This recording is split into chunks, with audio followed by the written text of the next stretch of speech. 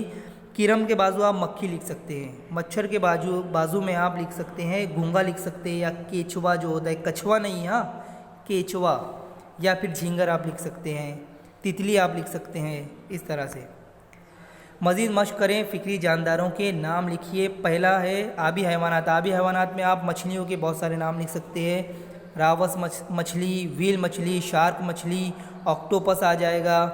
और इसके अलावा जो दूसरे आबी हैवानात जो है, मछलियाँ और ऑक्टोपस के अलावा भी आप लिख सकते हैं, झींगा भी होता है, बोम्बिल भी होता है, और भी आप लिख सकते हैं। दूसरा है जल थलिए, जो ज़मीन पर और पानी दोनों जगह ज़िंदा रह सकते हैं। तो मेंढक है, टोड जो मेंढक की तरह दिखाई देता है, टोड आएगा, सिलामेंडर आएंगे, कछुआ भी आप लिख सकते हैं। तीसरा है परिंदे। परिंदे में आप बहुत सारे नाम लिख सकते हैं, तोता, कौवा, चिड़िया, मैना, मोर, मुर्गी, बतख वगैरह आप लिख सकते हैं। रेंगने वाले, जो रेंग कर चलते हैं, चौथा है रेंगने वाले जानवर, छिपकली, सांप, गिरगिट, मगरमच्छ, ये सब रेंग कर चलते हैं, आप लिख सकते हैं।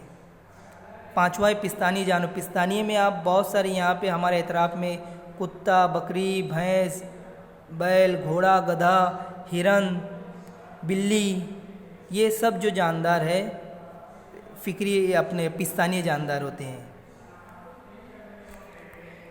ये हमारी एक्टिविटी सरगर्मी यहाँ पर इख्तिताम पज़ीर होती है, मुकम्मल होती है। अगर आपको ये वीडियो लगता है कि कारआमद है, आपके फ़ायदे का है, तो इस वीडियो को लाइक करें और हमारे चैनल को सब्सक्राइब ज़रूर करें।